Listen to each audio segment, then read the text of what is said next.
bienvenue à tous et merci de votre présence. C'est la troisième fois que le Haut Comité et l'ANCLI prennent l'initiative d'organiser ensemble une session d'information largement ouverte sur un sujet d'actualité relatif à la sûreté nucléaire et j'en suis ravie. Les fois précédentes, c'était sur le phénomène de corrosion sous contrainte et aujourd'hui, sur la prévention et la lutte contre les contrefaçons, les falsifications et les fraudes qui peuvent se produire dans les usines qui fabriquent des équipements destinés aux centrales nucléaires. Pourquoi ce sujet? Comme vous le savez, on est en France dans un contexte non seulement de relance du nucléaire, mais d'accélération des procédures.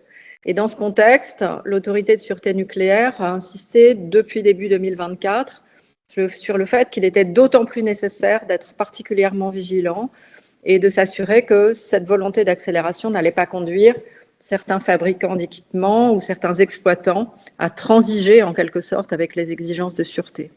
De s'assurer par exemple que des non-conformités ne seraient pas ou ne sont pas passées à la trappe, si vous me passez l'expression, ou camouflées au motif qu'il faut aller vite. Et c'est à cette vigilance particulière que l'ASN a, vous le savez, invité EDF qui en tant qu'exploitant est responsable de la sûreté nucléaire et doit donc être particulièrement attentif et prendre les dispositions nécessaires pour prévenir et lutter contre tout ce qui pourrait relever de la falsification, de la fraude ou de la contrefaçon. Alors, notre réunion d'aujourd'hui, elle a pour but de préciser les attentes exactes de l'autorité de sûreté, le plan qu'EDF lui a présenté pour prévenir et débusquer les fraudes et les contrefaçons, et puis d'en savoir bien sûr davantage sur les irrégularités qui ont déjà été constatées ou qui ont conduit l'ASN à insister particulièrement aujourd'hui sur le sujet, puisque vous le savez probablement, l'ASN précise qu'elle a recensé 43 cas en 2023. Alors, une précision toutefois sur ce point est importante. Les intervenants que vous allez entendre présenteront des cas anonymisés, puisque la transmission d'informations détaillées sur des cas de fraude se heurte à un certain nombre de contraintes. D'une part, il faut savoir que certaines d'entre elles font l'objet d'une instruction judiciaire. Or, lorsqu'un traitement judiciaire est engagé, eh bien, les règles relatives au secret de l'instruction s'appliquent. Seul le procureur de la République est habilité à communiquer. Et puis, d'autre part, même quand il n'y a pas d'affaire judiciaire en cours, on peut rencontrer un certain nombre de difficultés à communiquer si des suites judiciaires sont ensuite envisagées, par exemple, ou bien si le signalement provient d'un lanceur d'alerte dont l'identité doit être protégée, ou bien pour éviter tout risque de contentieux en diffamation. Donc, c'est pour ça que les cas dont il sera question seront anonymisés. Mais ça n'empêche pas d'en savoir davantage sur les grandes catégories d'irrégularités constatées, sur les attentes de l'ASN, sur les moyens mis en œuvre par EDF et d'ouvrir tous ces points à une large discussion. C'est précisément ce qu'on a voulu aujourd'hui, le HCT-ISN et l'ANCLI, dans notre mission commune d'information du public. Et j'espère que nous ne serons pas déçus de cette perspective. Voilà, je laisse la parole à Jean-Claude Delalonde et je vous souhaite un bon webinaire. Oui, merci Madame la Présidente. Lorsque l'ASN a publié il y a quelques mois des informations sur les contrefaçons, les falsifications et les suspicions de fraude dans le domaine du nucléaire, cela a fait réagir beaucoup de CLI qui se sont inquiétés auprès de nous, à l'ANCLI, de la situation dans ce contexte de la décision gouvernementale prise au même moment de relancer la filière nucléaire. Et c'est la raison pour laquelle, effectivement, l'ANCLI a souhaité se rapprocher du Haut Comité pour envisager ensemble ce projet qui a immédiatement reçu une écoute favorable à la fois d'EDF et de l'ASN. Et je suis ravi, moi aussi, Madame la Présidente, de cette acceptation de notre invitation pour débattre d'un sujet qui n'est pas facile et qui, depuis l'affaire du Creusot, crée de la suspicion. Les CLI sont bien sûr intéressés par ces questions et d'une manière générale, elles sont très intéressées par les sujets des facteurs sociaux, organisationnels et humains que sous-tendent ces situations. Et un séminaire, d'ailleurs, sera dédié par l'ANCLI à la fin de cette année avec nos partenaires. Donc, en introduction et en conclusion de mon intervention pour cette rencontre, je tiens à dire vraiment solennellement qu'au regard du développement du nucléaire pour les prochaines années, il ne faut pas avoir peur de démocratiser les questions nucléaires. de les rendre accessibles et audibles, on dit, au grand public. Elles ne sont pas plus tabous que n'importe quel autre sujet de la vie quotidienne auquel nous-mêmes et nos concitoyens sont confrontés. Mais la confiance que nos concitoyens peuvent et pourront mettre sur le mot nucléaire demain dépend vraiment de notre capacité à expliquer et à partager même sur des sujets qui sont sensibles, voire qui nous fâchent. Alors merci par avance de nous dire tout ce qui peut être dit, comme vous l'avez signalé, dans le cadre que vous avez précisé, Madame Noiville, d'éviter les non-dits pour essayer de maintenir et pourquoi pas de développer encore le climat de confiance que l'on a réussi à bâtir pas à pas depuis quelques années ensemble. Donc moi aussi, comme Madame Noiville, je nous souhaite à tous un bon webinaire. Donc pour cet après-midi, nous aurons trois présentations, 3 interventions. On va avoir une première présentation de l'autorité de sûreté nucléaire et ensuite une présentation d'EDF. Et on finira par une deuxième présentation de l'autorité de sûreté nucléaire. Donc ma première intervention de cet après-midi portera sur l'historique en fait de ce dossier, qui est un dossier pas simple, comme on l'a dit. Et puis, je vous présenterai donc une typologie des cas observés, donc qui sera. Alors ça résume pas tout ce qu'on peut dire, on peut dire probablement plus de choses, et j'essaierai de dire des choses, mais c'est ce qu'on a présenté aux parlementaires, et puis c'est l'état de nos connaissances sur ce dossier. Donc, ma slide suivante pour présenter et suivant, quoi. Donc, l'historique de ce dossier, ça date des années 2010, on va dire, ou 2012.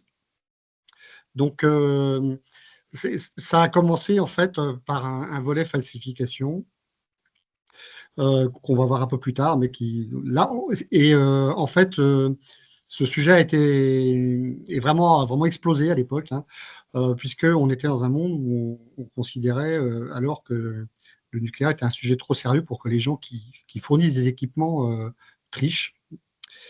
Et en fait, c'est ce qu'on a découvert, c'était pas le cas. Donc on peut passer donc là, vous avez 2 cas de falsification qui sont un peu célèbres dans le monde nucléaire. À gauche, vous avez des disjoncteurs qu'on pourrait retrouver ailleurs que dans le nucléaire. Il se trouvait qu'ils étaient dans les centrales nucléaires, hein, mais on pourrait les retrouver ailleurs. Et à droite, c'était des vannes.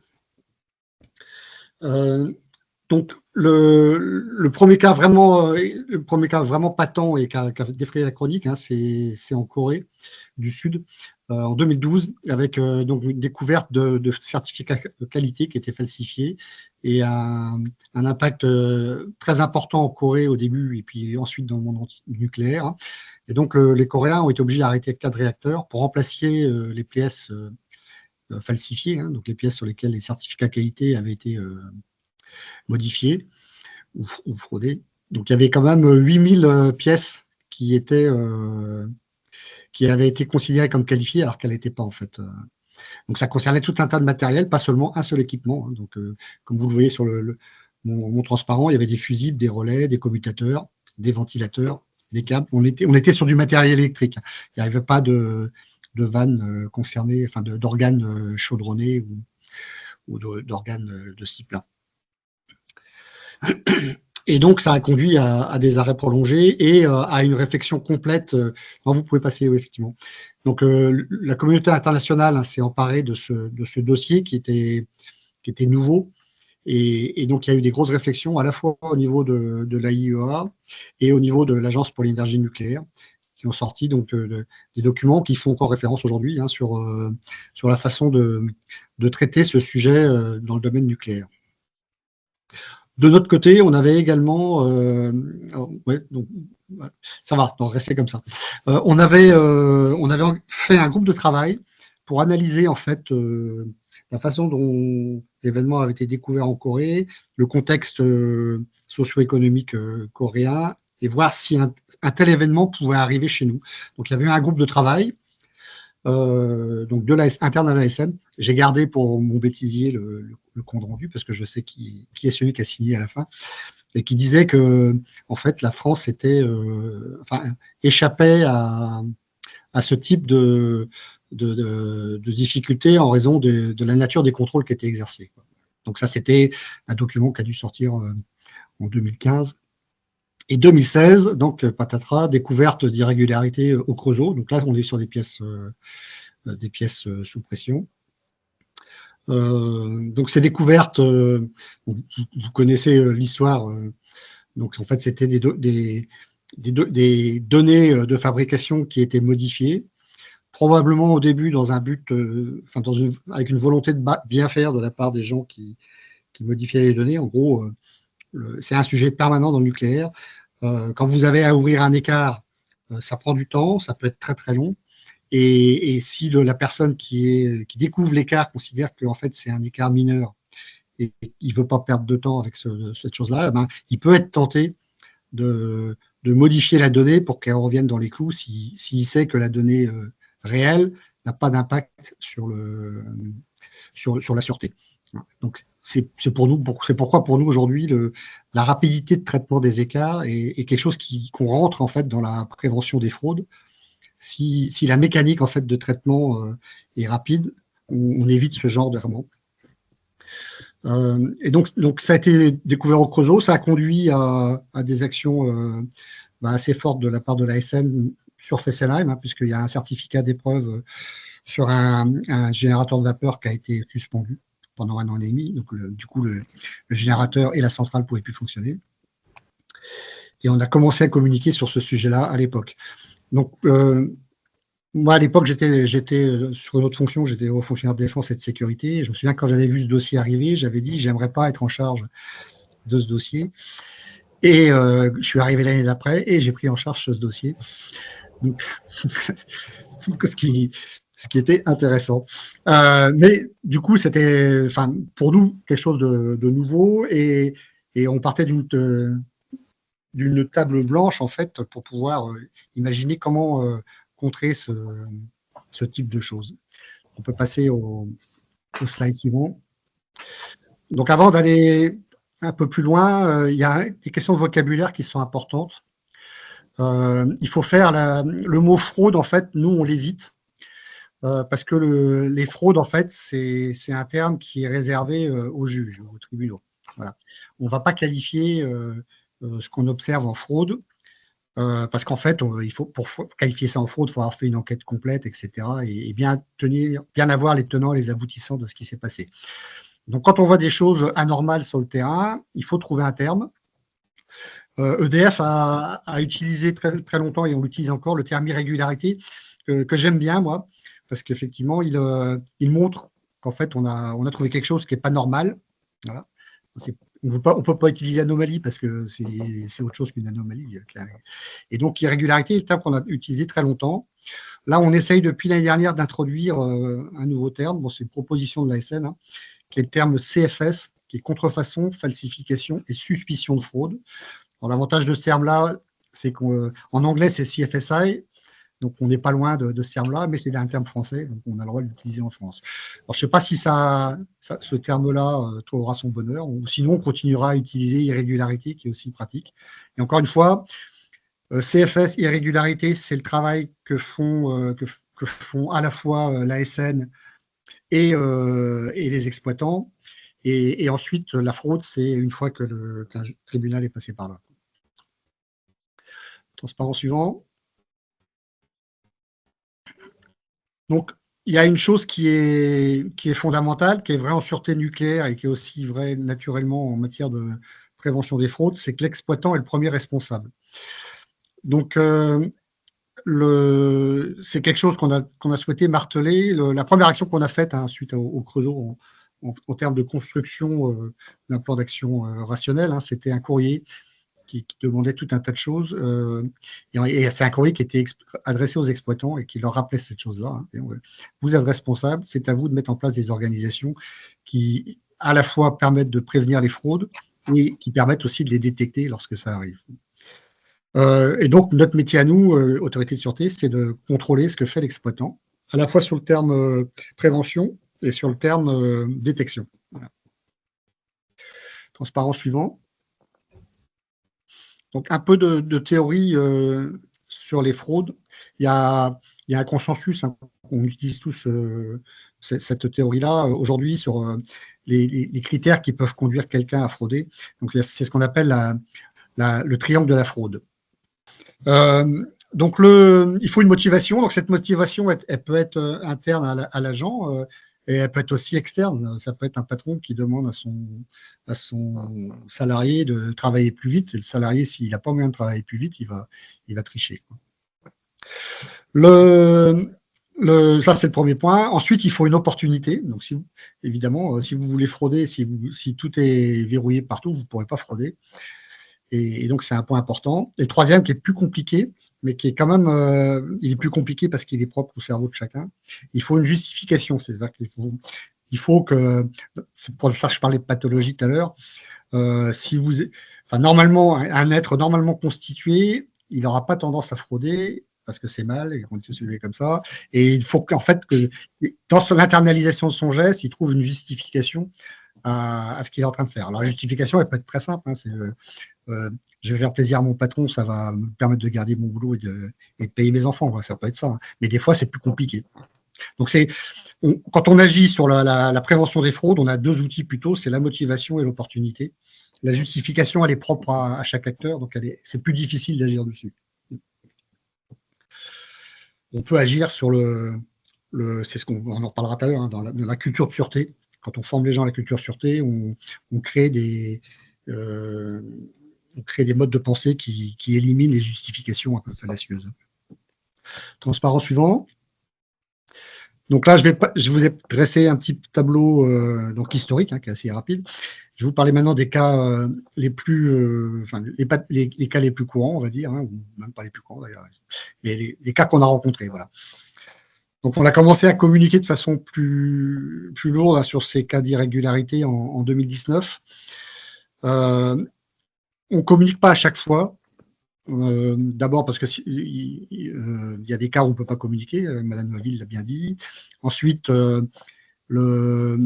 ça donnerait l'impression que le nucléaire est un monde de ripoux et que faut tout arrêter. Alors, on peut avoir cette position-là, mais je veux dire, moi je suis certain que les fraudes qu'on peut trouver dans des usines ou chez des travailleurs, ce sont des choses qu'on trouverait dans n'importe quelle activité, quelle qu'elle soit, quoi.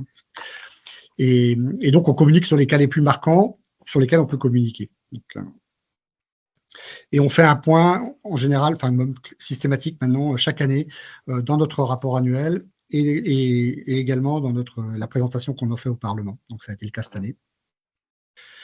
Ce qui permet d'avoir un point d'avancement du dossier. Donc, en termes de typologie de cas, mes transparents ont scindé ces typologies en deux cas. On a des irrégularités qui sont relevées sur des installations et qui, en fait, sont des choses qui sont très ponctuelles et qui ne peuvent pas affecter d'autres installations ou alors à la marge. Donc, ce n'est pas des choses génériques. Donc, typiquement, c'est des personnes qui réalisent une activité sur un chantier sans avoir le niveau de requis d'habilitation. Donc, ça va être un soudeur ou quelqu'un qui supervise une intervention alors qu'il n'a pas les habilitations requises pour superviser. Ça arrive. Bon, des défauts masqués, des signatures de documents de travail sans l'autorisation requise. Donc ça, on en a souvent.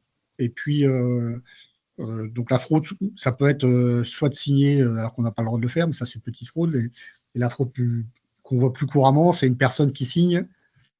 Elle a l'autorisation, mais celui qui devait faire, qui a fait le travail, il n'avait pas l'autorisation de le faire.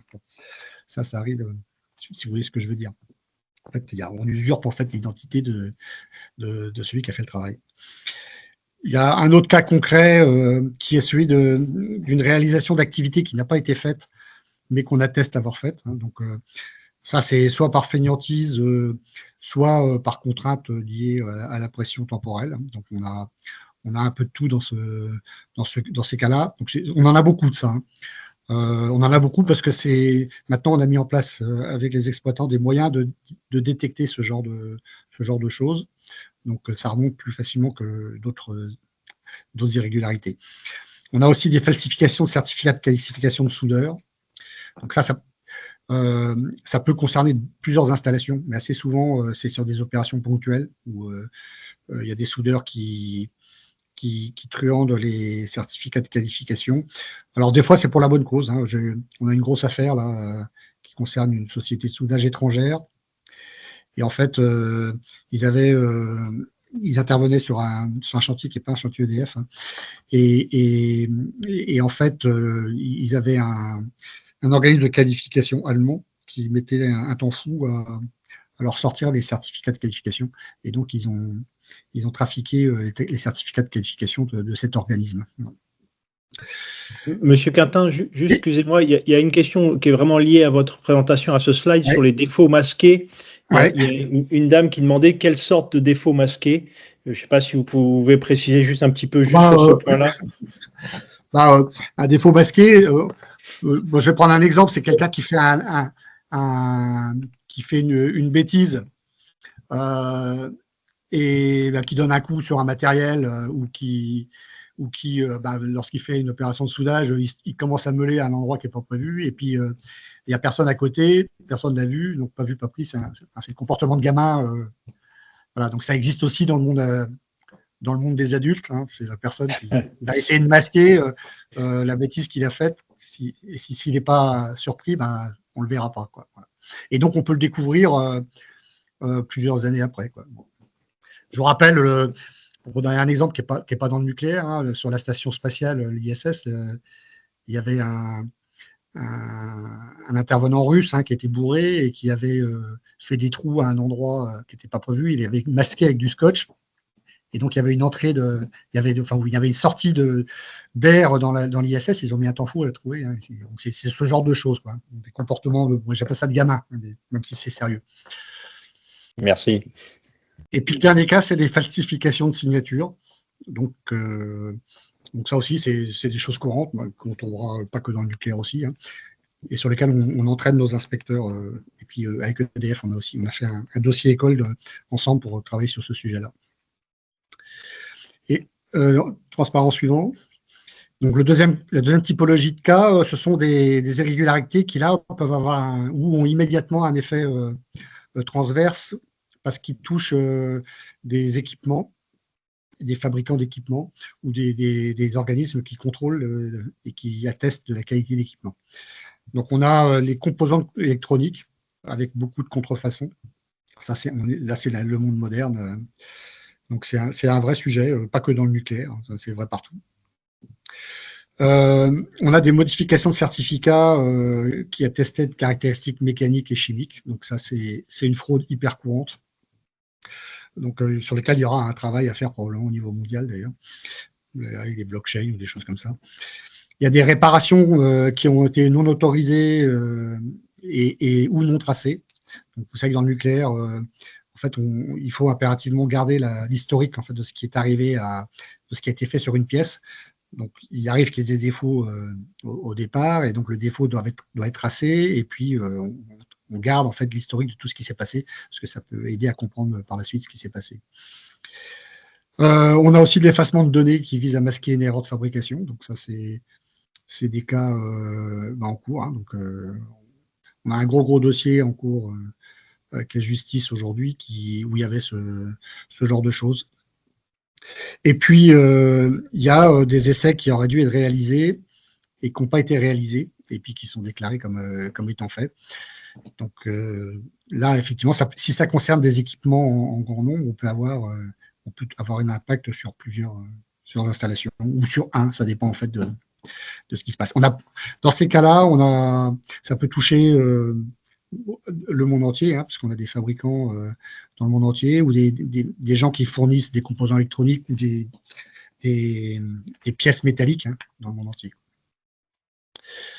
Et donc ça, c'est des sujets sur lesquels l'ensemble des autorités travaillent, et on a énormément d'échanges avec elles. Voilà, slide suivant, je pense que c'est fini. Voilà, c'est fini pour première présentation. Bonjour à toutes et tous, là je suis Alain Morvan, je suis le directeur de projet Flamanville 3. Avec Régis, nous allons faire une présentation en 2 temps, un zoom sur Flamanville 3 qui vient d'avoir son autorisation de démarrage, et puis un zoom après plus complet sur le sujet et le traitement vis-à-vis du parc. Donc, pour Flamanville 3, avant l'autorisation de démarrage qui a été prononcée le 7 mai, nous avons également été confrontés à des sujets de CFS, ou d'irrégularité, dans le cursus ou dans le processus de fabrication de fournisseurs qui ont fourni des pièces pour Flamanville. En l'occurrence, les deux irrégularités que je vais évoquer concernent des fondeurs. Alors, des fondeurs, c'est des métiers bien particuliers, pour ceux qui n'ont peut-être pas forcément l'habitude de ces métiers-là. C'est des pièces brutes qui sont ensuite fournies en général pour usinage et assemblage pour faire ensuite un composant qui est utilisé sur les centrales nucléaires. Et le métier de la fonderie est un métier qui nécessite beaucoup de compétences pour maîtriser l'ensemble des paramètres et puis pour s'assurer qu'il n'y a pas de défaut dans les pièces. Donc, bien évidemment, il y a un suivi tout au long de la fabrication de ces pièces chez ces fournisseurs, donc des ébauches.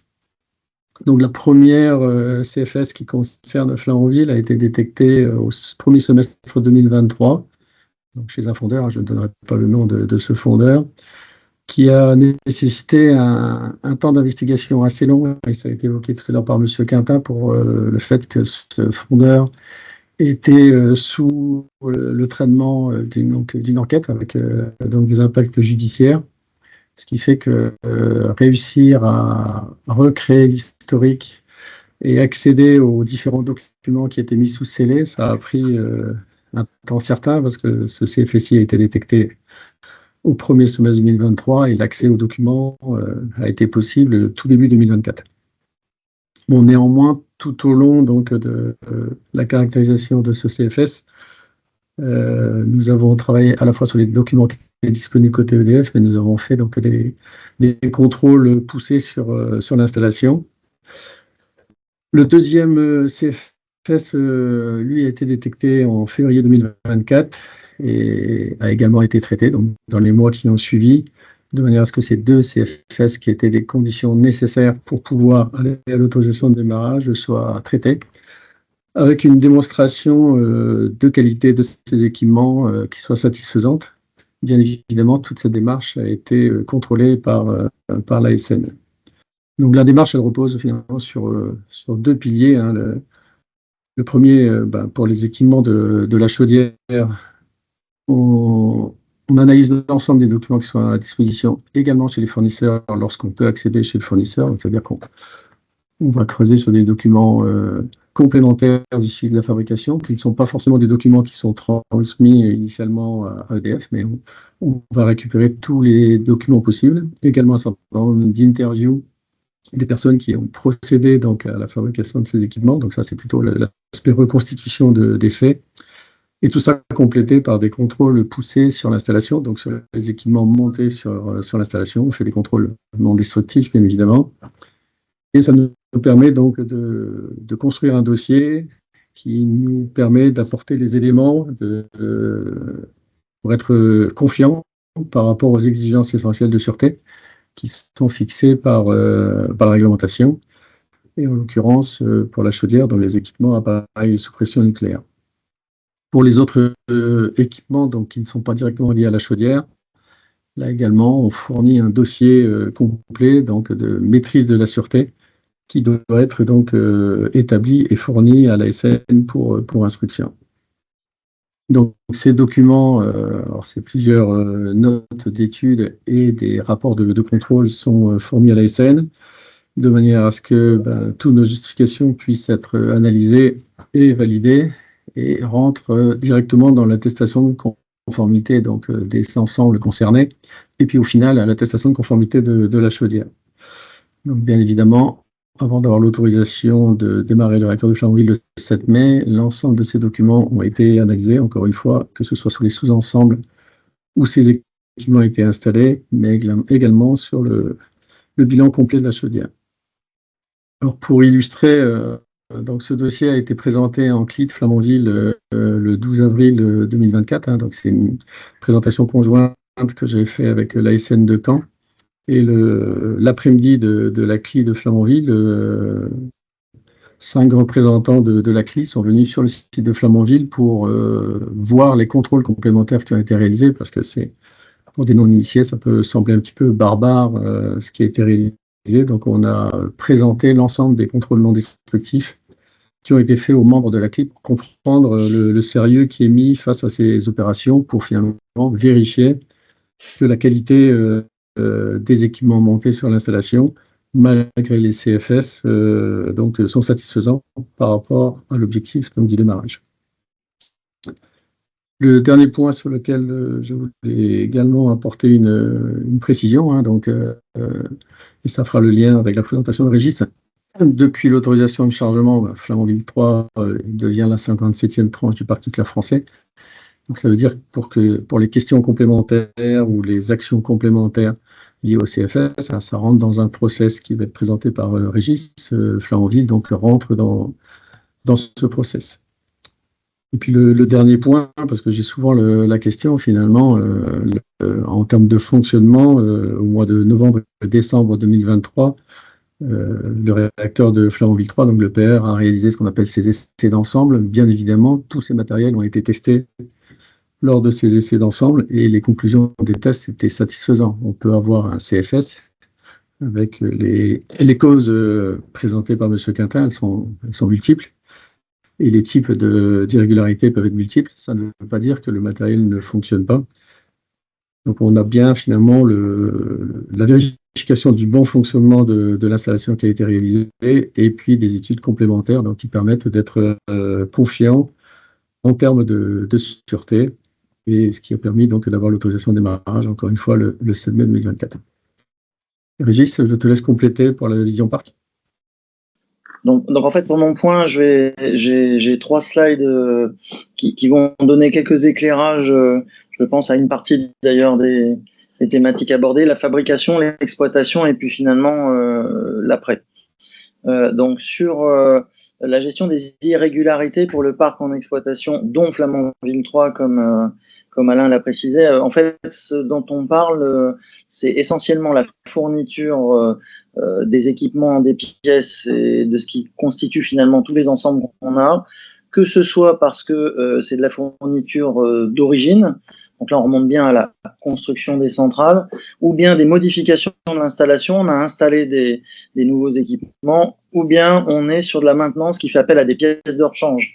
Donc on a évidemment un stock très conséquent, donc on a des équipements qu'on va chercher à caractériser en exploitation, en stock ou en cours de fabrication, puisqu'on approvisionne en flux continu nos besoins.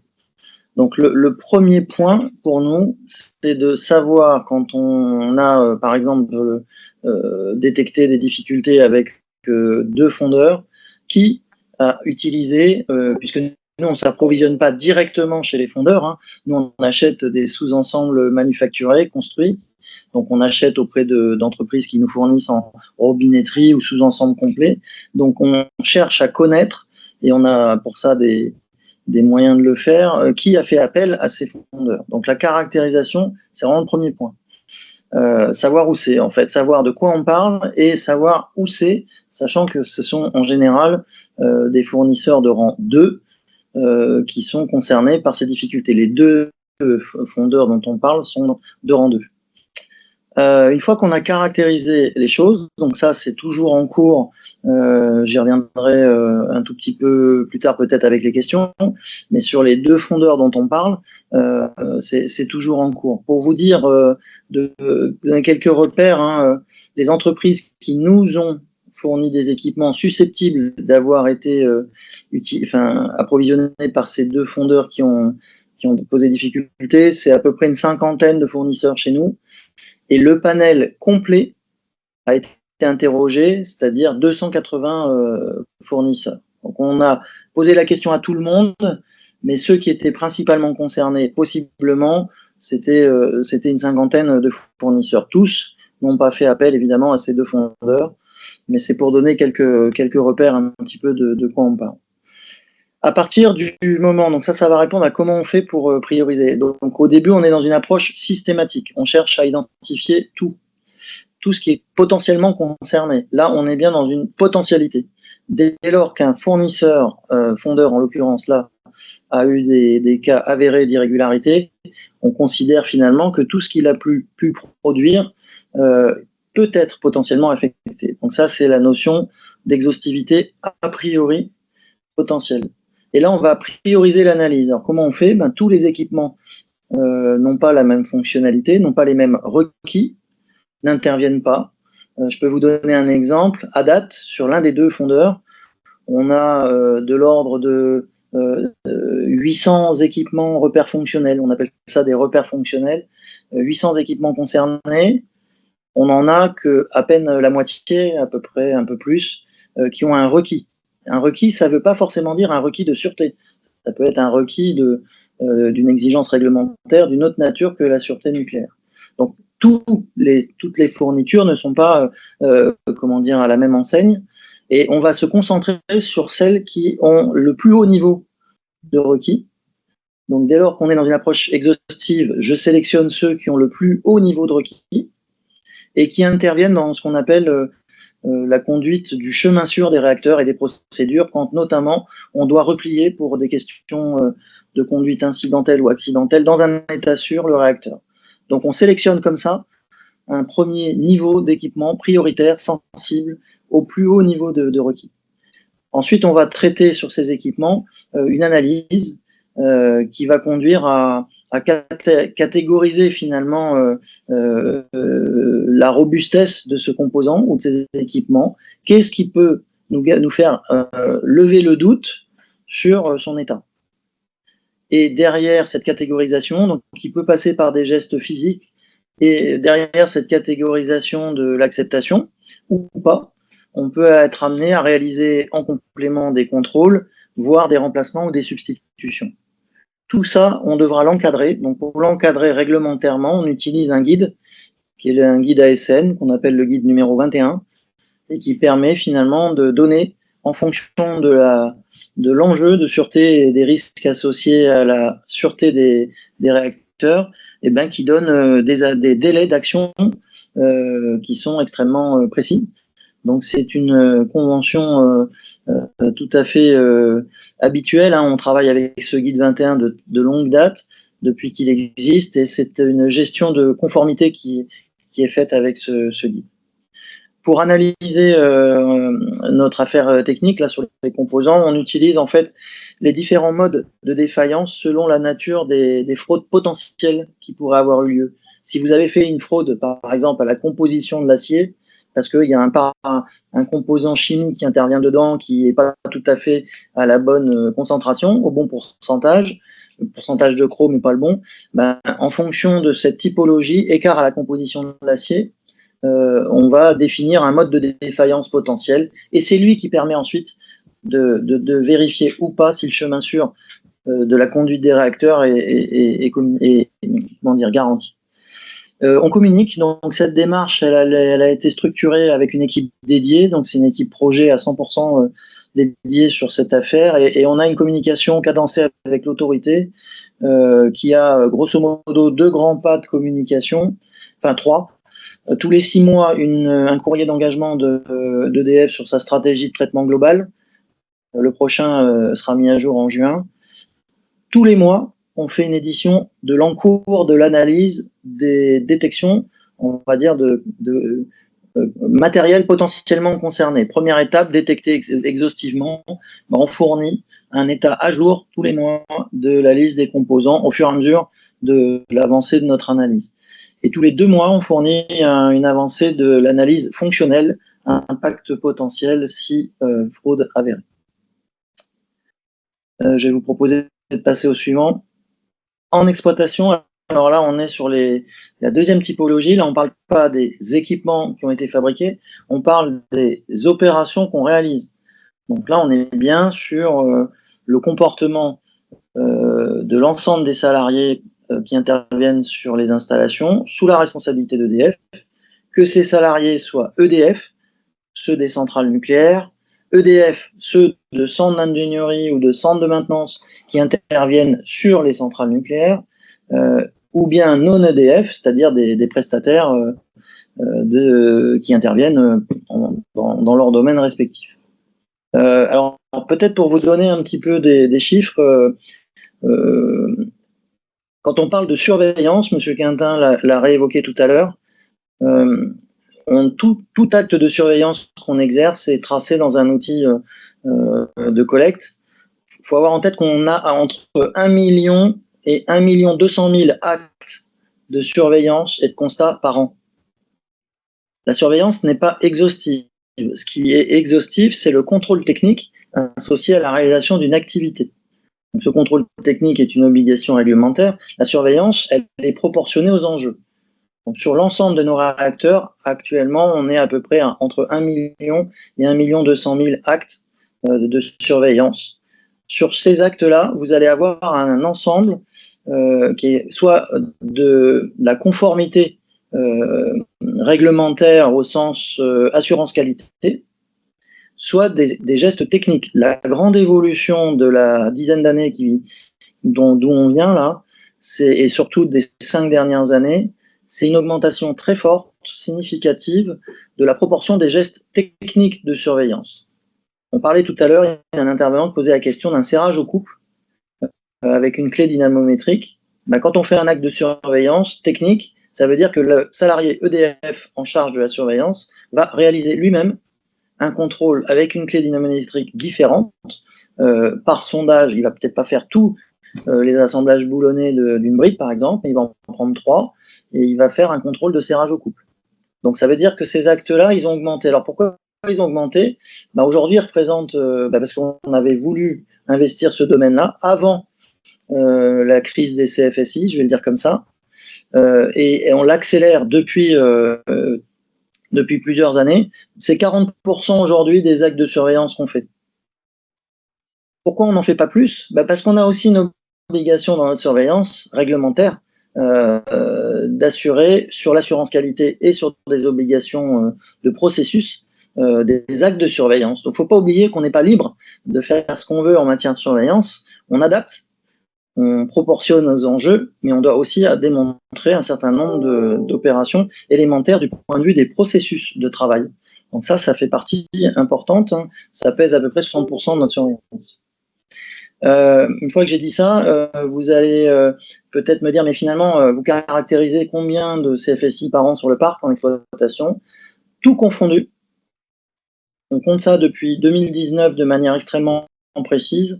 On caractérise environ 60 à 70 situations potentiellement en CFSI par an. Et sur ces 60 à 70 situations, environ une trentaine sont confirmées. C'est évidemment à remettre en rapport avec, quand on fait 1 200 000 actes de surveillance, il faut avoir en tête que c'est plusieurs millions d'opérations qui sont réalisées sur une année, sur l'ensemble des 56, maintenant 57 réacteurs en exploitation. Les opérations, c'est des actes élémentaires de travail, à la conduite, à la maintenance, en transport de matières dangereuses, c'est de toute nature. Donc c'est quand même, faut quand même regarder en proportion de quoi on parle. L'immense majorité des opérations sont faites de bonne foi et surtout dans le respect strict des exigences d'assurance qualité. L'assurance qualité part du principe que les gens sont authentiques et de bonne foi. Et elle apporte une preuve matérielle, auditable, différée du bon respect d'un certain nombre de règles. CFSI consiste à chercher dans des documents a priori visiblement bons quelque chose qui a été dissimulé intentionnellement ou qui n'est pas correct intentionnellement. Je valide que c'est bon, mais la valeur que je mets en marge par rapport aux critères est manifestement pas correcte. Je dois être supérieur à une certaine valeur, je suis inférieur, mais j'ai quand même coché que c'était bon. Et j'ai continué l'opération. Ça, c'était aussi une autre question. Est-ce qu'on est dans la non-qualité ou est-ce qu'on est dans la fraude? La limite, objectivement, n'est pas facile. Donc nous, ce qu'on fait, c'est qu'on on forme beaucoup, on forme et on sensibilise beaucoup. On s'est organisé aussi pour détecter de manière très différente de ce qu'on faisait avant. On vient d'une histoire qui était plutôt de la conformité à des processus d'activité. On est aujourd'hui dans du contrôle technique contradictoire, je l'ai dit. On est aussi dans du contrôle croisé de documents. On va vérifier pour des compositions d'acier que ce qui est mis dans une attestation qui a servi ensuite à un procès-verbal qui a servi ensuite à l'obtention d'attestation, on compare ce qui est dans ces reports de documents avec les bilans issus de la sortie des équipements type spectro qui permettent de mesurer. Là, il y a un relevé de valeur technique. En sortie de l'équipement qui fait l'analyse de la composition de l'acier, eh bien, on compare ce qui est à ce moment-là dans le dossier avec ce qui est un peu plus loin, est une pièce réglementaire maîtresse qui est un procès verbal de conformité à une composition. Donc, en croisant les documents, on peut détecter, mais c'est pas principalement par ce biais-là qui est très fastidieux qu'on le détecte. On détecte par des moyens contradictoires essentiellement, des moyens physiques. Et puis on signale, donc ça c'est ce qui fait le plus réfléchir tout le monde, puisqu'il faut signaler très vite et surtout dès lors que les choses se signalent, c'est auprès de l'ASN qu'on fait les signalements. On peut être amené à prendre d'autres dispositions de type dépôt de plainte. EDF aujourd'hui dépose plainte quand les choses sont avérées. Par contre, entre les deux, on est très prudent, encore une fois, parce que les situations, M. Quintin l'a dit, peuvent être extrêmement parfois délicates. Voilà. Donc ça oblige quand même à confirmer et enquêter, y compris quand il y a des signalements par des canaux de type numéro vert ou site dédié au signalement anonyme, qui est aussi un moyen d'avoir des salariés qui déclarent et qui autodéclarent des choses. Donc il n'y a pas de domaine exclu, tous les domaines sont concernés. Ce que je viens de décrire s'applique à tous les domaines, la logistique, le GC, la conduite des installations, la maintenance, tous les domaines sont concernés. Ça concerne aussi les organismes habilités. Alors, les organismes habilités, ce qu'on appelle les OH, Bureau Veritas, enfin j'en cite un, mais il y en a plein, la PAV, etc. Aujourd'hui, on réalise nous-mêmes des contrôles sur la qualité, on va dire au sens authenticité, absence d'irrégularité chez les salariés de ces organismes qui sont eux-mêmes mandatés pour assurer de manière réglementaire un regard externe et justement garantir l'absence de fraude ou d'irrégularité. Bon, on a un cas sur un de ces organismes où un salarié a avéré ou a réputé avoir fait des activités qui en réalité ne l'avaient pas été. Le slide suivant.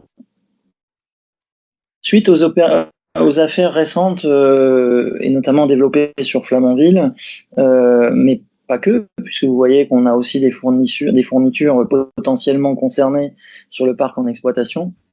En fait, EDF a renforcé son dispositif, puisque aujourd'hui les enjeux de la filière et la perspective EPR2 le nécessitent.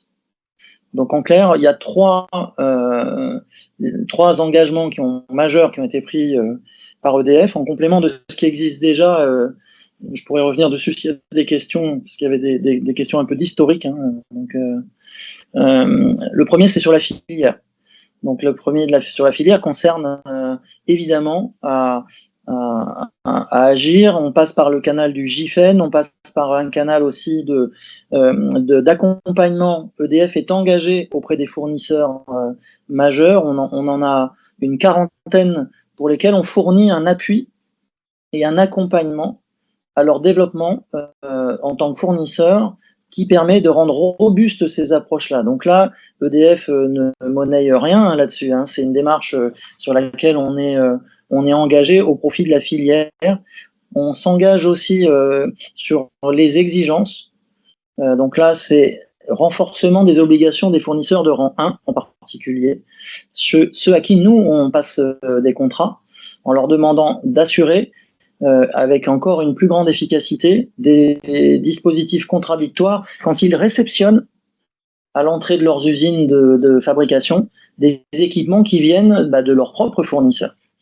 Donc ça, ils ont des obligations et nous-mêmes, on travaille sur ça et via les certifications. Et puis, il y a des contrôles contradictoires, contrôle de matière. On va prélever de la matière et on va contrôler que ce que les gens nous disent être bon s'avère être vrai physiquement.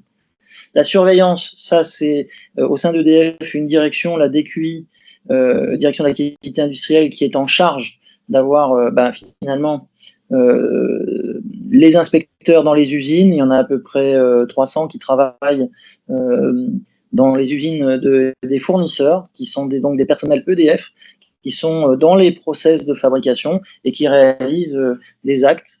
Je peux vous dire, par exemple, pour le parc, on a une unité centralisée de technique opérationnelle, l'UTO. C'est à peu près 1000 mandatements de contrôle auprès des inspecteurs de la direction industrielle qui sont présents dans les usines. On mandate, nous, exploitants des réacteurs, nos collègues de la direction industrielle pour réaliser des contrôles de fabrication en lien avec nos pièces de rechange. Voilà, c'est de l'ordre de 1000 mandats par an. Donc, la surveillance, c'est renforcement des dispositifs existants. Criblage, visite préventive, beaucoup plus de visites inopinées, en réglant des problèmes d'accès aux usines. On a des difficultés parfois à rentrer sur les usines. Et puis des contrôles contradictoires de toute nature. Quand dans un dossier, il est dit qu'il n'y a pas eu de réparation, on va vérifier par des contrôles non destructifs si on détecte ou pas des réparations non signalées. Quand on dit que la matière est bonne, on contrôle la matière. Quand on dit que les essais mécaniques, le comportement de l'acier est bon, eh bien, on reprend des échantillons, on les teste dans des laboratoires indépendants différents et on compare le comportement des caractéristiques mécaniques à ce qui est dans le document. Voilà, c'est ça qui est derrière. Mise en place de contrôle d'approvisionnement, donc ça, c'est les audits, réception matière et les qualités stock. On a des stockistes, on les appelle comme ça, qui stockent pour nous des tuyauteries, des lopins d'acier qu'on utilisera le moment venu pour des fabrications. On en a eu besoin pour la CSC, par exemple. Eh bien, on sort de chez nos stockistes des prélèvements et on va les tester. On va vérifier que ce qui est réputé bon par nos fournisseurs s'avère être vrai. Et puis, pour le parc en exploitation et les projets futurs, notamment EPR2, l'essentiel était de se reposer dans le passé sur ce que réalisent nos collègues EDF en charge de la surveillance des fournitures, fabrication. Là, on a pris un engagement de fait que l'exploitant, donc le parc en exploitation, ou les projets qui fabriquent demain nos futurs réacteurs, pour leur compte, se dotent de compétences qui vont venir vérifier de manière indépendante que les actions de surveillance réalisées par d'autres sont effectivement bonnes en résultat.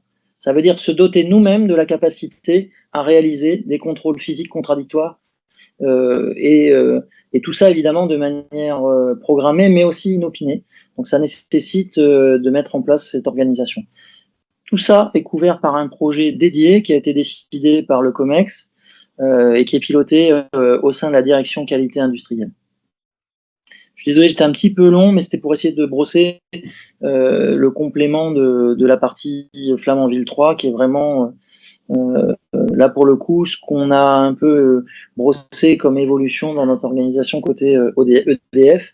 On s'est engagé là-dessus à travers deux choses, une audition du PDG et de plusieurs membres du COMEX devant le collège de l'autorité de sûreté nucléaire, et puis plusieurs courriers, un pour Flamanville 3, un pour le parc en exploitation et un globalement pour les évolutions en matière de renforcement de la lutte contre les CFS qu'on a transmis et sur lequel on s'est fonde en fait l'engagement d'EDF depuis ce printemps notamment.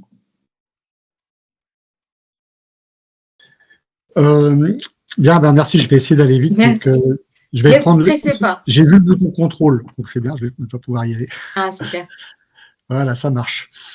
Donc, en fait, l'idée, là, c'est de vous présenter comment on peut améliorer les choses pour renforcer à la fois la prévention et la détection des irrégularités. Donc, il y aura trois points. Hein. Donc, le premier qui est pour moi le plus important, on l'a déjà évoqué, mais on insiste beaucoup là-dessus, c'est une responsabilisation de la filière à tous les niveaux. Un deuxième volet, c'est la responsabilisation des exploitants eux-mêmes. Et puis le troisième, c'est le contrôle que l'on peut faire. Donc, en ce qui concerne la partie responsabilisation de l'ensemble de la chaîne, on a communiqué sur ce sujet depuis 2017. Donc là, vous voyez à gauche, il y a Pierre-Franck Chevet, qui était l'ancien président de l'ASN, qui avait été interviewé sur ce sujet des fraudes et des lanceurs d'alerte. Donc, l'architecture de ce que l'on proposait à l'époque est assez proche de ce qu'on propose aujourd'hui, hein. Donc, si je pars du bas, il faut impliquer les maillons de la chaîne de contrôle qui sont les gens qui sont sur le terrain. Donc, il y a une question qui a été posée, hein, sur la norme ISO 19443. C'est une norme que pousse EDF, qu'on le recommande aussi, hein. Évidemment, on n'impose pas aux gens d'être certifiés, mais c'est quand même un outil qui permet d'avancer sur le sujet de la fraude, parce qu'il faut ce que dit la norme, c'est qu'il faut avoir prévu des choses pour identifier et prévenir le risque de fraude. Ça ne veut pas dire qu'il n'y en aura pas. Cette année, les 2 seules inspections que j'ai faites chez les fournisseurs, c'est des fournisseurs certifiés, et c'est des gens chez qui on a vu des falsifications, qui dataient pour certaines de très longtemps. Il y a un volet sécurisation des données, hein, qui commence sur le terrain aussi. Donc, c'est vraiment dans les ateliers ou auprès du chantier qu'on peut voir ça. Et puis, si besoin, préciser la réglementation. Il y a ensuite un volet qu'on traite moins aujourd'hui, mais on en a parlé un petit peu tout à l'heure, ça peut servir pour les exploitants. C'est le recours à des organismes tierces parties, à la fois pour la surveillance des activités ou pour faire des contre-expertises. Il y aura probablement dans les années à venir beaucoup plus de contre-expertise ou de contre-analyse chimique sur des matériels, puisque, comme je vous l'ai dit, il y avait beaucoup de faux qui viennent de l'étranger. Et donc, on aura du mal à supprimer complètement. Et après, il y a les pratiques de surveillance et d'inspection. On en a déjà parlé, j'en reparlerai après. Il faut en faire plus et il faut les cibler, en fait, sur les sujets importants et former les gens qui les font, hein. Donc, à la fois les inspecteurs chez nous, mais les chargés de surveillance. Et puis aussi les chefs de chantier, hein, chez tout le monde. Et par ailleurs, il y a un volet information qui peut être utile. On a mis dedans le volet signalement et lanceur d'alerte. J'ai répondu dans le chat tout à l'heure. J'ai évoqué qu'il y avait des gens qui nous mettaient, qui voulaient nous utiliser, mais ça ne veut pas dire que tous les lanceurs d'alerte sont de ce type-là, hein. Il y a des lanceurs d'alerte qui lancent des vraies alertes très sérieuses. Et l'un des plus gros dossiers qu'on a eu à traiter en matière d'irrégularité, voire même de fraude, maintenant on peut dire, c'est parti d'un lanceur d'alerte. Donc chacun doit jouer son rôle. En fait, on a tous un rôle à jouer dans cette chaîne pour éviter et détecter les irrégularités, hein. Donc, et ce qui est important dans ce système-là, c'est que tout le monde se cause, parce que on peut pas faire un contrôle bête, je vais dire, hein. Je vais pas, si je dis gendarmesque, ça va pas plaire aux gendarmes, mais en fait, il faut vraiment un lien permanent et étroit entre ces 3 acteurs, et donc c'est ce qu'on essaye de faire aujourd'hui sur le terrain. Donc le deuxième volet, c'est c'est le premier volet, hein, responsabiliser la filière. Donc c'est notre fusil à 3 étages, hein. Donc je vous ai évoqué tout à l'heure un guide qui va sortir donc le 18 juin. Le 18 juin, parce que il y a les 2 jours de la filière nucléaire du GIFEN qui ont lieu, donc on sort ça à cette date-là. C'est un guide qui est essentiellement orienté pour les fournisseurs, pour les aider à appliquer les exigences réglementaires en matière de conception, fabrication, dont prévention des fraudes. Mais il y a pas mal de choses qui sont utiles aussi pour les chantiers sur les réacteurs en exploitation. Donc je vous disais que c'était important de se causer. Donc nous on a beaucoup de relations avec le GIFEN. Je veux dire, je crois qu'il ne se passe pas une semaine maintenant sans qu'on travaille avec eux, hein. Donc il y a des enjeux qui sont des enjeux de remobilisation de la filière. Ça c'est un des enseignements de l'EPR en fait, hein. Pour nous, sur l'EPR, on était plutôt en position de contrôle, et puis on a vu plein de choses qui ont dérivé, et on s'aperçoit qu'en fait il faut qu'on soit à l'écoute en fait de ce qui se passe sur le terrain, en termes de sous-traitance, en termes on a parlé des prix d'évolution de marché. Donc on commence à faire des inspections achats chez les exploitants, hein. Donc on a fait une expérimentale l'année dernière, là j'ai prévu d'en faire 2 cette année, hein, sur les EPR2, justement pour voir comment les marchés comment sont constitués les prix, et puis quels sont les critères qui ont été retenus. Donc on a travaillé sur le bilan des inspections faites en 2023 sur les fraudes avec le GIFEN pour leur donner des pistes de travail, hein, par rapport à ce qu'on avait pu voir en termes d'amélioration. Et puis, on pousse tout le monde à aller vers la norme 19443, qui est une norme qui est d'origine française, en fait. C'est une norme ISO, mais Elle a été initiée par la France, donc elle colle bien à notre réglementation et elle est intéressante, même si elle est complexe à mettre en œuvre. Et ce qui est très intéressant pour nous, quand on fait des inspections, là, on voit, mais vraiment, on voit les progrès que font les entreprises qui s'engagent dans cette norme-là en termes de qualité. Et ce qui est vraiment le plus important pour nous, alors il y a le premier point qui est important, hein, c'est que il faut diffuser les exigences réglementaires dans la sous-traitance. Hein. L'année dernière, on a fait une inspection chez quelqu'un qui est un fabricant qui était à l'origine d'un gros événement significatif sur Penly. Et quand on est allé voir l'usine, elle ne savait même pas qu'elle fabriquait des matériels pour le nucléaire. Hein. Donc c'était des sous-composants. Hein. Alors c'est sûr que quand vous êtes dans ce niveau de méconnaissance de vos clients, bah c'est pas facile d'être à jour réglementairement. Et il y a une véritable culture de sûreté à créer chez les fournisseurs. Ça, c'est pour moi l'élément essentiel. À partir du moment où je crois au fait que les gens ne sont pas tous des assassins, et donc quand vous dites aux gens que l'équipement sur lequel ils sont en train de travailler, c'est un équipement important et important pour la sûreté et dangereux, entre guillemets, c'est-à-dire que s'il casse, on peut avoir des conséquences graves, je pense que les gens travaillent mieux. Donc, deuxième volet, c'est la surveillance par les exploitants.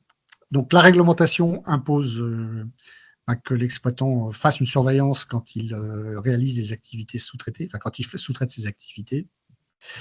La responsabilité de l'exploitant, comme je vous l'ai dit tout à l'heure, on l'avait rappelé à EDF, aux exploitants, pardon, en mai 2018.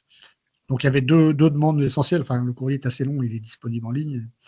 Et le premier, c'était donc évidemment d'être responsable. Le deuxième, c'était d'informer la SN en cas de fraude détectée et de partager l'information avec les autres exploitants. Donc, je rappelle assez régulièrement quand je suis en inspection que le courrier, c'est moi qui l'avais signé. Il ne parlait pas de cas de fraude détectés sur les matériels importants. C'est vraiment tous les cas de fraude détectés parce que je pense qu'on peut tirer des leçons au niveau collectif, y compris sur des cas de fraude qui ne concernent pas des matériels importants pour la sûreté. Quelqu'un qui vous fournit du papier qui n'est pas bon, ça peut vous donner des indications sur soit des méthodes de falsification, soit sur une ambiance liée à la sous-traitance sur ce domaine-là. C'est intéressant de partager, y compris sur des matériels qui ne sont pas importants pour la sûreté.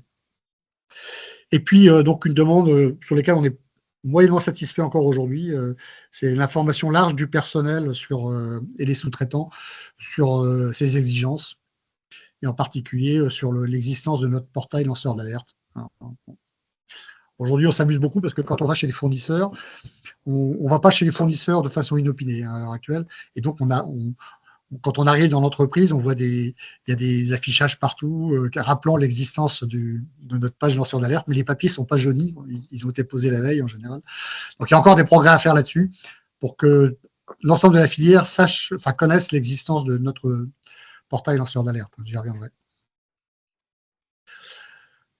Sur ce slide-là, donc c'est les exigences de l'arrêté INB, je vais aller assez vite, sauf juste pour vous voyez qu'on a insisté sur un point qui est l'intégrité des données. C'est un sujet sur lequel on discute encore aujourd'hui parce qu'on ne peut pas être ayatolesque. C'est-à-dire que si je demande une intégrité complète sur toutes les données de ce qui se fait dans le nucléaire, je vais avoir une idée rapide de ce qu'est l'infini. Et donc, il faut cibler en fait sur les données importantes. Donc ça, c'est un travail qui reste encore à faire. On a des échanges avec les exploitants sur ce sujet. Et on utilise un acronyme là, qui s'appelle ALCOAP, qui est intéressant, qui vient pas de chez nous, et qui est intéressant pour rappeler ce que c'est qu'une bonne donnée. Hein. C'est une donnée attribuable, elle est lisible, permanente, elle est contemporaine, c'est-à-dire qu'on l'a sortie au moment où on faisait l'activité. Elle est originale, donc c'est pas une copie d'information qui était mise sur un bout de papier, et elle est précise. Voilà. Et donc pour les données les plus importantes, ce qu'on cherche à faire, c'est à sécuriser la donnée au premier enregistrement. Donc, ça peut être de l'informatique dès le début. Donc, c'est ce qui commence à se développer maintenant pour les examens non destructifs. Hein. L'examen est fait sous forme informatisée et donc on garde la donnée originale. Donc, ça évite de tricher sur les résultats. Mais on ne va pas faire de l'informatisation partout, ce n'est pas possible. Il y a plein d'activités. De l'ingénierie, par exemple, on peut pas. Les activités intellectuelles, on ne peut pas informatiser le fonctionnement d'un cerveau. la responsabilité des exploitants, donc là, c'est un petit focus sur EDF, qu'on aime bien. Donc, on a le PDG d'EDF nous a fait un courrier en fin d'année dernière qui nous présentait son plan d'action. Donc, on a souhaité l'auditionner. Donc, c'était une audition intéressante à la fois elle était dans les deux sens. Hein. Donc, on a vu comment le plan d'action d'EDF avançait et on a indiqué quels étaient nos griefs par rapport à ce qu'on voyait, nous, encore sur le terrain, à la fois sur les INB, donc dans les centrales nucléaires, et chez les fabricants. Donc, c'était intéressant et on a voulu tracer en fait ce qui avait été dit dans un courrier. Donc, les deux éléments, donc ça, il est sorti un mois après, hein, et il résume en fait d'opposition et ce qu'on a demandé à EDF. Donc, tout ça, ça fait encore l'objet d'un travail très étroit avec EDF. Ensuite, une étape de renforcement du contrôle par l'ASN, donc c'est important, hein. Même si, encore une fois, il n'y aura pas d'échappatoire si tout le monde ne se prend pas par la main. Ce n'est pas le contrôle qui permet de voir les fraudes en général, quoi. Ça arrive qu'on en voit, mais c'est quand même pas nous les premiers à les découvrir. Donc, on a commencé à travailler en 2017, comme je vous le disais, et donc on a fait un gros travail pour essayer de voir ce que faisaient les autres, notamment la NSM, parce que la NSM a des exigences très, très fortes, hein. Donc, c'est l'Agence nationale de sûreté des médicaments. Et donc, ils ont eu des sujets de fraude assez violents. Si vous vous souvenez des fraudes sur les prothèses mammaires, hein. Donc, ils ont appris plus vite que nous et de façon plus douloureuse peut-être ce qu'était le risque fraude dans un monde moderne. Et donc, on a apporté leur méthode de travail.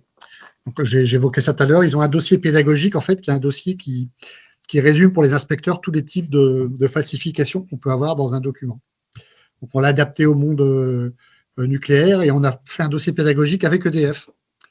Pour prendre des vrais dossiers et puis parce que c'était intéressant de travailler avec eux. Et donc ce dossier, il est utilisé à la fois pour la formation de nos inspecteurs et puis chez EDF pour sensibiliser les gens qui ont à travailler sur la fraude pour détecter voir des choses sur un document qu'on rencontre sur chantier.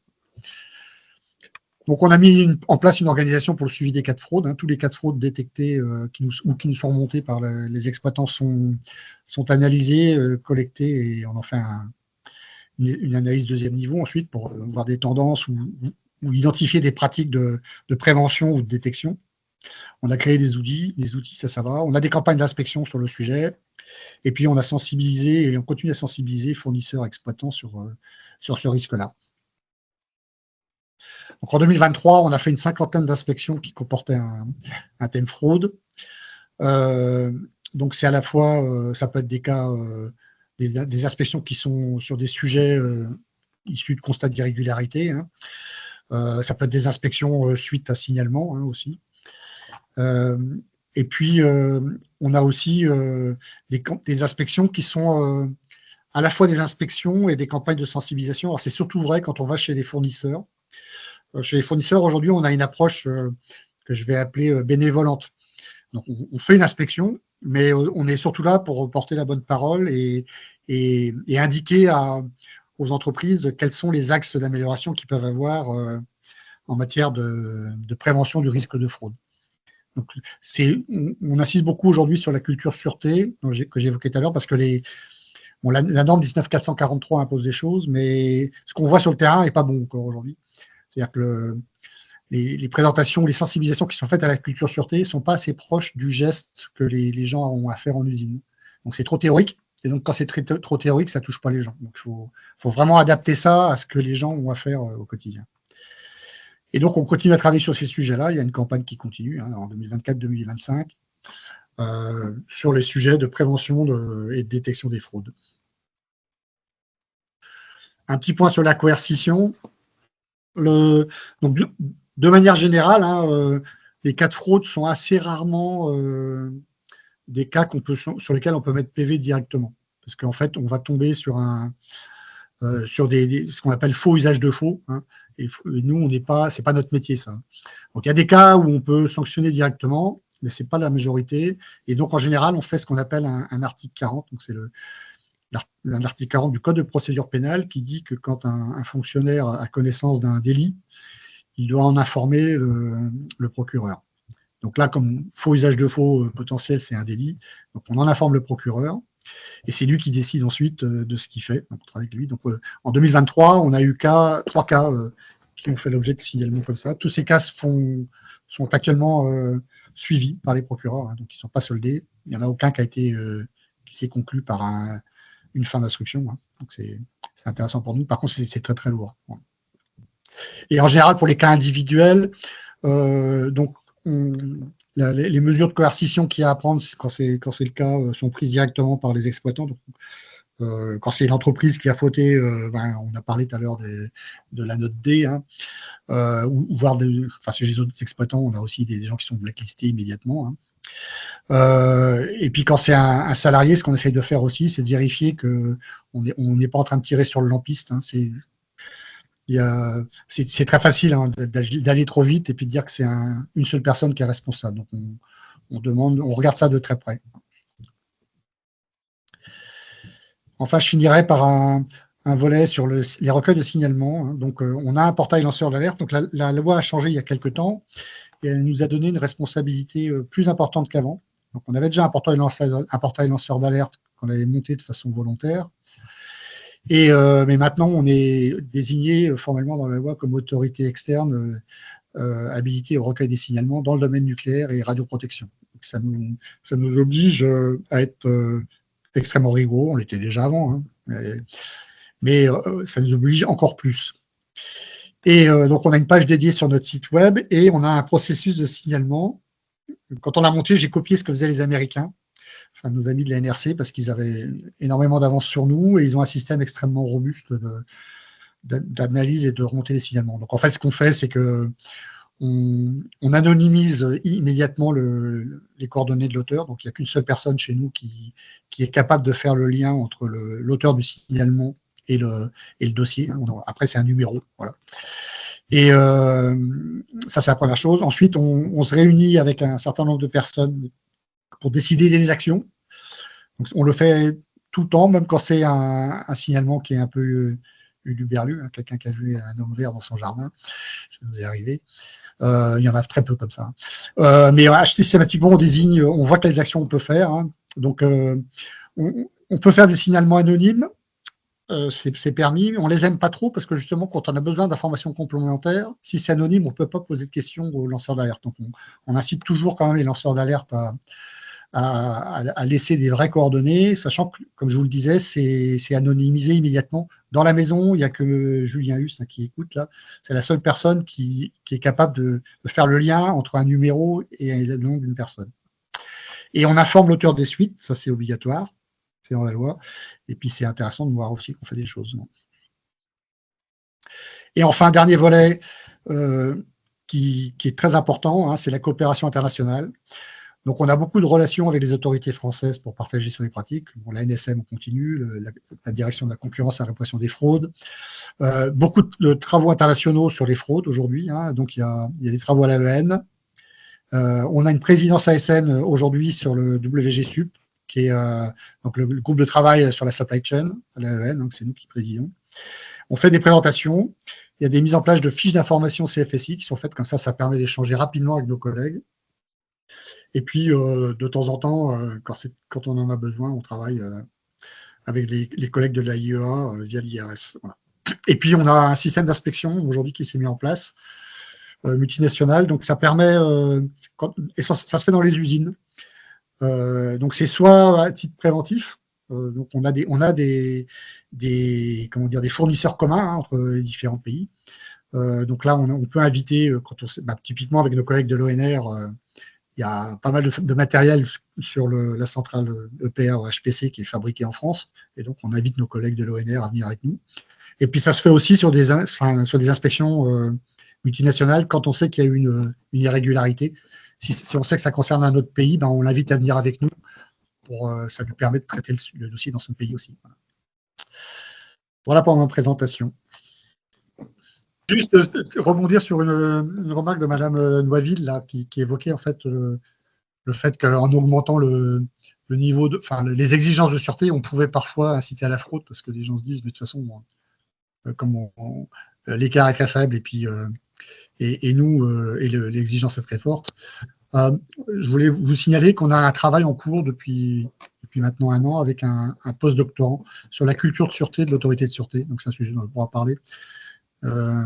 Et c'est intéressant parce que justement, l'une des idées en lien avec notre atelier, là, c'est qu'une autorité de sûreté qui prendrait des exigences en termes de sûreté trop déconnectées de la réalité du terrain, donc trop élevées, et ben c'est quelque chose qui n'est pas bon pour la sûreté, donc c'est une mauvaise culture de sûreté, et ça peut engendrer des risques de fraude. Donc on y est attentif. Et parce que je vois souvent sur LinkedIn, là, il y a des propos sur le fait qu'on prend des mesures complètement exorbitantes. Bon, non, on essaye aujourd'hui de ne pas prendre des exigences de sûreté trop. Elles sont sévères, mais elles sont normalement atteignables. Et donc, on regarde ce sujet-là via la culture de sûreté aussi. Simplement me réjouir de l'échange qu'il y a eu. J'ai trouvé que ce que j'ai entendu était vraiment intéressant, utile et permettait de mettre vraiment des choses sur la table. Donc, voilà, on fera un résumé et on mettra sur le site de l'Ancli, je pense, l'enregistrement. Merci à tous, en tout cas, et vraiment à tous ceux qui ont passé du temps à préparer et à intervenir. Merci beaucoup, Présidente. Merci. Merci. Jean-Claude? Oui, eh bien, je vais rebondir sur le mot de conclusion de Christine Noiville. Ma conclusion, je la ferai sur 3 points. Le premier, c'est effectivement d'apporter un grand merci à toutes nos équipes d'EDF, de l'ASN, du Haut Comité et de l'Ancli qui ont permis la tenue de ce webinaire dans des délais rapides et efficaces pour coller à l'actualité de ce début d'année 2024. Merci en particulier, bien sûr, aux intervenants qu'on a vu apparaître à l'écran, mais il n'y avait pas que vous. Et un merci aussi pour M. Quintin qui n'est peut-être plus là. Clément. C'est Clément. Clément qui n'est plus là. Donc, remercier de la qualité, comme c'est apparu dans la conversation de tous les intervenants. Intervenants qui ont été nombreux. C'est le deuxième élément de ma conclusion. On était un peu plus de 160 personnes à un moment donné. Et comme quoi, on arrive à se parler sur des sujets difficiles, comme je le disais dans mon introduction, puisque tout le monde le constatera, on n'avait pas envisagé ce webinaire pour en faire une antichambre des tribunaux où sont actuellement analysées, étudiées 10 affaires qui sont en justice et pour lesquelles il y a le secret de l'instruction. Donc tout le monde, les 160 participants, ont bien compris le message de cette organisation. Donc je remercie vraiment tout le monde de cela. Et de dire, alors bien sûr en tant que président de l'Ancli, que c'est un peu notre cœur de métier d'organiser de telles réunions, de telles rencontres, de tels webinaires, c'est devenu une mode mais efficace pour traiter de sujets qui sont dans l'actualité et qui nous permettent, en partageant l'information, d'éviter les rumeurs, leur propagation, d'éviter les fake news. Et quand des structures comme l'Ancli et le Haut Comité, qui sont différentes, qui ont des missions différentes, eh bien, mutualisent leurs forces, eh bien, je crois qu'on arrive à être efficace. Monsieur Clément nous remerciait, moi je vous remercie tous et toutes, et Madame Noiville, un appel du pied. S'il faut encore qu'on se réunisse et qu'on mutualise nos forces, eh bien, j'espère qu'ensemble on continuera. Une bonne soirée et un bon week-end à vous tous.